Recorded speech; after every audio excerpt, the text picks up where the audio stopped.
पढ़ना, लिखना, समझना और समझाना, ये 4 बातें अगर किसी भी बच्चे को आ जाती हैं, ये 4 काम, 4 स्किल किसी भी बच्चे को अगर आ जाते हैं, तो समझ लीजिए कि वो सब कुछ कर सकता है।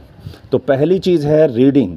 किसी भी बच्चे को रीडिंग आनी चाहिए सबसे पहले नंबर पर। कभी-कभी क्या होता है, बच्चा 6 में, 4th में, 9th में आ जाता है, लेकिन उसकी जो रीडिंग है वो फ़्लो में नहीं आ पाती। हिंदी उसकी फ़्लो में नहीं होती या इंग्लिश उसकी फ़्लो में नहीं होती। रीडिंग की बात हो रही है, तो सबसे पहले उसकी रीडिंग जो है वो फ़्लो में आनी चाहिए।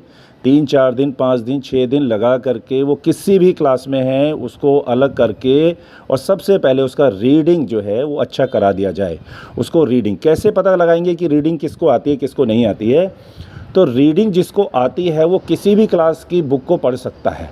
अगर हिंदी रीडिंग की बात करें तो वो हिंदी का अखबार पढ़ सकता है। हिंदी की किसी भी बुक को उसको दीजिए, अपनी क्लास से बड़ी क्लास की अगर वो हिंदी की बुक पढ़ लेता है फ़्लो में, तो समझ लीजिए कि उसे हिंदी रीडिंग आती है। इसी तरह से इंग्लिश रीडिंग, उसको आप न्यूज़पेपर दीजिए इंग्लिश का, अगर वो इंग्लिश का न्यूज़पेपर पढ़ लेता है फ़्लो में और किसी भी बुक को अगर पढ़ लेता है, तो समझ लीजिए उसको इंग्लिश रीडिंग आ गई है। दूसरे नंबर पर है राइटिंग। दूसरे नंबर पर जब राइटिंग की हम बात करते हैं तो राइटिंग स्किल उसके पास होने चाहिए, राइटिंग का पूरा मेथड उसके पास होना चाहिए, राइटिंग के सारे स्टेप उसके पास होने चाहिए। और हिंदी की राइटिंग और इंग्लिश की राइटिंग उसके पास फ़्लो में भी अगर वो लिख रहा है तो वो सुंदर ही दिखना चाहिए। लेटर का जो साइज़ है और जो स्पीड है, उन दोनों का कॉम्बिनेशन उसके पास होना चाहिए। और कुछ भी अगर आप लिखवा रहे हैं, बोल कर लिखवा रहे हैं या वो देखकर लिख रहा है, तो उसकी हैंडराइटिंग बेहतरीन होनी चाहिए। तो 2 स्किल हो गए। तीसरे नंबर पर आना है उसको समझना। समझना क्या चीज़ है? कोई भी चीज़ सुन कर के माइंड में उसके पिक्चर बन जाए, कुछ भी वो पढ़े उसके माइंड में पिक्चर बन जाए और वो कॉपी पर पिक्चर बना करके, उसका चित्र बना के, उसकी इमेज बना कर, उसका फॉर्मेट बना करके वो दिखा दे, तो इसको बोलेंगे समझना।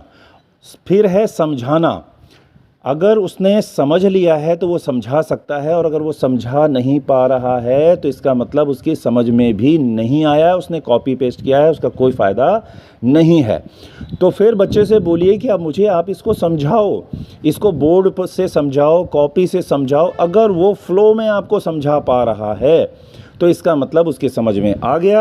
और अगर वो समझा नहीं पा रहा है किसी भी बात को, किसी भी फॉर्मेट को, किसी टॉपिक को, तो फिर इसका मतलब ये जान लीजिए कि उसकी समझ में भी नहीं आया। समझाना का मतलब होता है समझ आना। तो समझा रहा है वो, तो इससे ये साबित हो रहा है कि उसकी समझ में आ रहा है, उसकी समझ में आ गया है। तो 4 चीज़ें हो गई, पढ़ना, लिखना, समझना और समझाना। ये चारों में बच्चा एक्सपर्ट बनाने का काम शिक्षक का है। और यही चारों चीज़ें अगर आप रेगुलर बेस बच्चे के साथ करते हैं तो बच्चा अपना जो सिलेबस है बड़ी आसानी से समझ लेगा। अपनी क्लास से बड़ी क्लास के सिलेबस को भी आसानी से समझने की पावर उसमें जनरेट हो जाएगी। उसका कॉन्फिडेंस बेहतरीन हो जाएगा और उसकी अंडरस्टैंडिंग पावर बहुत अच्छी हो जाएगी, उसकी स्पीकिंग पावर भी बहुत अच्छी हो जाएगी, उसके अंदर कोई फियर नहीं रहेगा। तो आपको पढ़ना, लिखना, समझना और समझाना, ये चारों काम करवाने हैं बच्चे से। जनरली क्या होता है, स्कूलों में समझाने का काम शिक्षक करते हैं, और तो शिक्षक को तो समझ में आ जाता है और वो ये मान लेते हैं कि हमने समझा दिया है और बच्चे ने ये कह दिया कि हाँ मेरी समझ में आ गया, वो इतने भर से संतुष्ट हो जाते हैं। तो इतने भर से आपको संतुष्ट नहीं होना है, आपने बोलना है कि अब आप मुझे समझा के दिखाओ। अगर वो समझा के दिखा देता है, वो समझाने में सफल हो जाता है, तो ये मान लीजिए कि उसकी समझ में आ गया है। और अगर वो समझा नहीं पा रहा है या समझाने में अटक रहा है, तो ये मान लीजिए उसकी अभी समझ में नहीं आया। फिर हमें उस प्रोसेस को पूरा करना होगा जिसे समझने का प्रोसेस कहते हैं। और समझने का प्रोसेस एक बार फिर से मैं बता देता हूँ आपको। टॉपिक को पढ़ना है। कभी भी बात सुनकर बहुत कम समझ में आती है, पढ़कर बात बहुत आसानी से समझ में आ जाती है। तो सुनकर समझने पर कम ध्यान दें, पढ़कर समझने पर ज़्यादा ध्यान लगाएं। पढ़कर समझना सेल्फ स्टडी है, सेल्फ प्रोसेसिंग स्टडी है, सेल्फ स्टडी प्रोसेसिंग है। और सुनकर समझने में सेल्फ नहीं है, सुनकर समझने में दूसरा व्यक्ति सामने होना चाहिए, तभी बात बनेगी।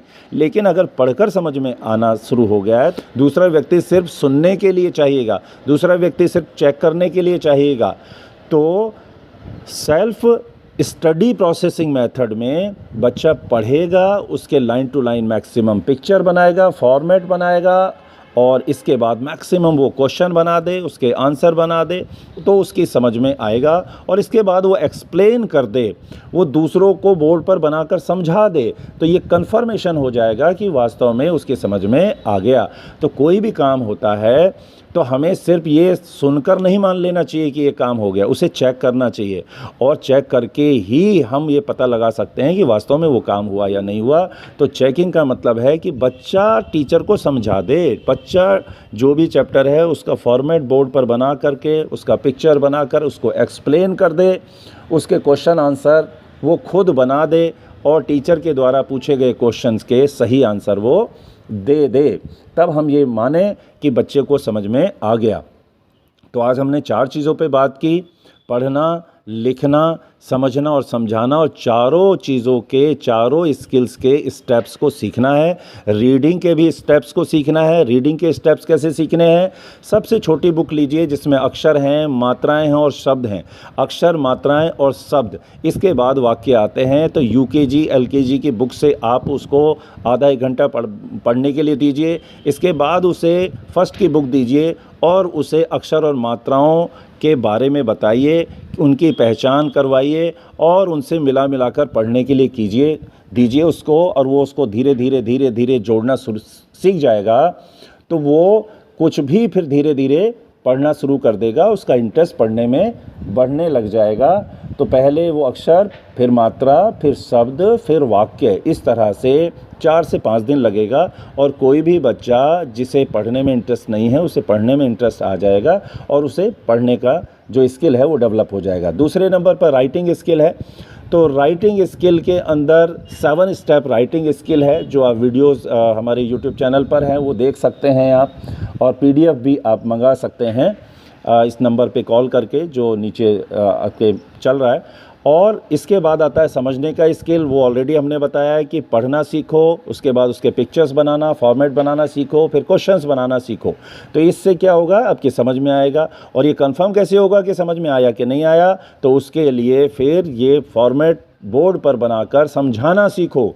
तो फिर जब जो समझा देगा तो समझ लीजिए उसकी समझ में भी आ जाएगा। तो ये चारों स्किल में बच्चों को एक्सपर्ट बनाना है, परफेक्ट बनाना है, और उसी के लिए काम करना है। जो भी टीचर इन चारों चीज़ों को लेकर के चल रहे हैं, उन्हें चारों चीज़ों में खुद भी एक्सपर्ट बनना है और बच्चों को भी एक्सपर्ट बनाना है।